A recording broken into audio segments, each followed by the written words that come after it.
Hello, everybody. Welcome to part two of three on alcohol awareness and workplace well-being and inclusion. I am Jocelyn Pepe, head of well-being at True, and I am a mental health researcher and coach. And I'd like to introduce Amy, who is Hello, everyone. My name is Amy C. Willis. If you caught part one, you saw a bit of my intro, but I am the holistic sober coach. I've been working professionally in the recovery space, addiction recovery space for the last 5 years. And I predominantly work with women and queer folks who are looking to change their relationship to alcohol and enter and sustain sobriety. So Amy and I, in our first conversation, had a real deep dive into creating awareness around the effects and impacts of alcohol on well-being and how that relates to workplace well-being strategies and culture, as well as inclusivity strategies, and the generational awareness and gaps and togetherness that we have in our workplace now. And so today we're here to give you a guided reflection on a perspective shift around alcohol and the workplace culture. And so in order to create change with a strategy that's really focused on employee well-being and inclusion, you can work with a coach or consultant in this space who brings in expertise to go through all of your business to ensure that the culture is really supporting a mentally healthy and well organization. And from the first conversation, you'll remember that alcohol really does have a negative impact on mental well-being as well as all well-being, whether that's women navigating menopause, whether that's people really, elevating in their career, professions like the legal profession or the health profession who have high usage rates of alcohol dependence. So we're really here to create change. And so when we're going through this guided visualization or guided reflection today, we invite you to consider where your organization currently is, your current state, and then consider where you want to be and go and the vision for alcohol and workplace culture post these conversations, and creating a really deep why as to bringing this topic and this conversation and these shifts in behaviors into your workplace. So I'm going to turn it over to Amy, and she is going to talk us through a few questions that can pique your interest around alcohol and your own workplace culture. Yeah, absolutely. Thank you. As I mentioned yesterday, we exist largely within what I call normative alcohol culture. And because alcohol has become exceedingly normalized, we don't question its impact or how it might be creating harm within the workplace. So whether it's after work drinks, drinks with clients, gifting alcohol to employees, or using alcohol to punctuate and celebrate workplace wins, these practices have become so ingrained and commonplace that we no longer look critically at them, nor do we explore what an alternative could look like. And, in line with what Jocelyn said about, really assessing where things are and where you would like to see them go, that's what we really want to encourage today, exploring what healthier, well-being focused alternatives could look like within your workspace. So how do you know if you have a healthy or maybe less than healthy or maybe toxic workplace when it comes to alcohol? So these questions are really designed to help you tune in and to assess the level of health within your workplace when it comes to alcohol culture. So does your company or organization regularly host mandatory events that are alcohol centric? This could look like always including alcohol in celebrations, whether it's birthdays, promotions, successful funding rounds, etc. Maybe hosting events in alcohol heavy environments like bars, breweries, wineries. Is drinking to cope or deal with work-related stress normalized in your workplace? Are long hours and a high stress environment the norm within your workplace? And we actually have a really great article from the Harvard Business Review that talks about the relationship between long work hours and alcohol use. Does your company or organization stock or regularly consume alcohol within your office or your workspace? Are after work drinks or office happy hours the norm within your company or organization? Is there an expectation, unspoken or otherwise, that client meetings and outings include alcohol? Is that the standard? Have there been changes, and this might be interesting to think about, have there been changes in your company or organization around alcohol-related medical claims? Have there been any changes or increases around breast cancer-related medical claims? And, breast cancer and other cancers are one of the most expensive medical conditions to treat, which is something to consider. And if you tuned in yesterday, we talked a little bit about the relationship between alcohol and breast cancer. And if you haven't tuned in yesterday, definitely check that out. But that might be another flag that there might be an alcohol issue within your workplace or organization.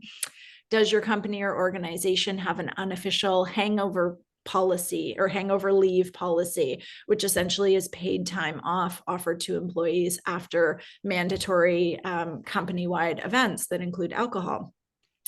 Does your company have a permanent budget line for alcohol? Does your company or organization have policies that govern alcohol use at company events? And how does your organization or company support holistic wellness amongst employees? So what does therapy look like? What do other mental health supports look like? What about paid mental health days? Really looking at that level of health, that level of holistic health and care to support your employees as alternative ways to cope with stress is a really important indicator of what might be going on in relation to alcohol. So those are some micro questions to really take away. We really would love to invite you to reflect on these. And I'm going to pass it back to Jocelyn to talk about some macro questions. Thanks, Amy.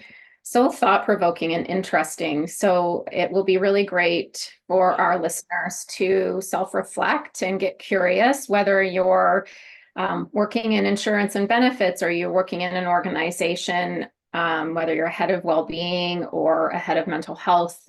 These questions are really important to consider. And we would love to hear from you, because we would love to acknowledge and celebrate successes globally on organizations who are really doing well in this category.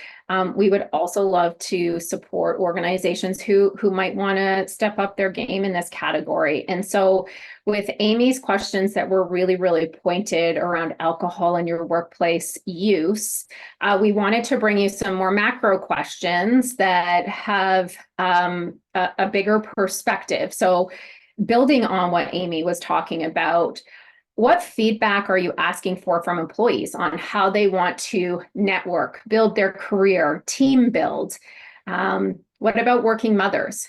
What's the best way for them to continue to build their career? There's so much conversation around women exiting the workforce and not enough female leaders in the pipelines for senior leadership. So what are we doing as an organization to really help these people who want to have a career and be deeply fulfilled in that, and also want to be the best mother or parent that they can be? How can all individuals across your organization network and grow? What change can you see already with some of those questions that Amy had talked about around workplace well-being and inclusion and awareness of alcohol? What changes might you foresee that are already quite prominent in your mind? What is your business strategy around well-being, inclusion, and networking that includes alcohol? And you'll notice that I keep bringing it back to networking, as there's lots of opportunities that involve alcohol that are really opportunities to, build relationships and develop contacts and continue to grow. And so, is that a part of your organization's networking strategy? And so how are you as an organization cultivating a healthy and well networking environment and culture? We're talking about organizational strategies that are really well and inclusive.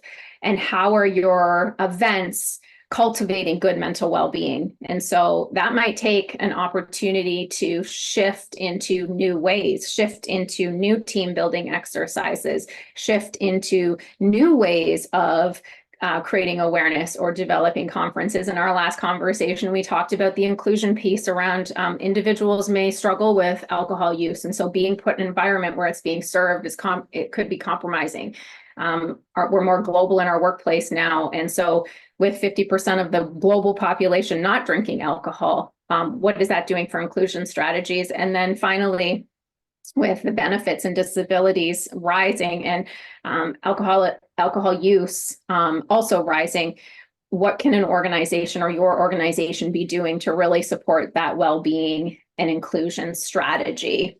So we are going to share this resource along with this conversation in order for you to take back to your organization to reflect, to ask us any further questions. These are really meant to be thought starters to really open up new perspectives around the use of alcohol and its impact on health and health related claims and more well workplace cultures.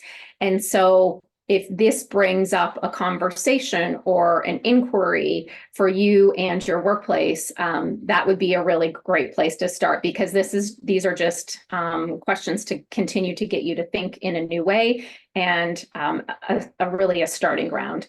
So with that, this is our second of 3 conversations around alcohol and a workplace well-being and inclusive culture.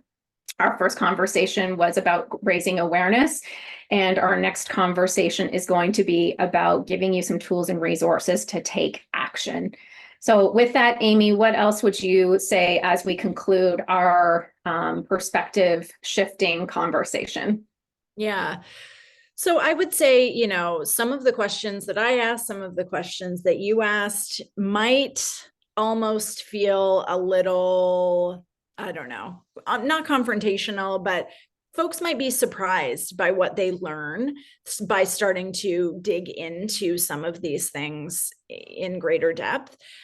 So I would just say generally to everyone, approach this entire process from a place of curiosity and learning, and figuring out what we can learn from this experience, figuring out how we can move forward in a way that really situates wellness and inclusion at the center of the conversation. If anybody does feel confronted by any of what we've talked about today, also know that that's okay. Again, I think the normalization of alcohol in the workplace is highly underrated. And in many cases, when it's what we've been doing for such a long time and when it's all we see around us, it can be shocking to realize that actually this might not be in service of all of our well-being. This might not be in service of our organizational health. And so again, approaching it from a place of curiosity, knowing that you're in good company if this is the first time you've thought about any of these things. And just know that there is a different way forward should you be interested in that. And we would love to support you in that, because we're both deeply committed to creating positive change in this area. Yeah. Okay. I wanted to add something too, based on what you said, the curiosity piece. So, and compassion. So as Amy mentioned, we both have personal experiences, whether ourselves personally or with those we love, around the use of alcohol and its impacts on other individuals in families, in teams, in networks, and the behavior shifts that happen. And so also bring a lot of compassion. If these questions are confronting, bring so much compassion with yourself, because our mission, the two of us globally, is to reduce the stigma by having these conversations and really heighten the awareness. And so curiosity and compassion are so important, because from my experience with individuals who are using alcohol, there is some suffering inside. And so it's a way to really support people to really be healthy with their emotions and with their feelings. And like Amy said, we're here to support that, and you're in good company. And if you are needing deeper help with your use of alcohol and these questions bring that up, please reach out to a professional mental health practitioner, whether it's a therapist, a coach, or your medical doctor, and seek the support that you need. Absolutely. Thanks, everybody. This was session 2, and we'll see you for session 3 on taking action.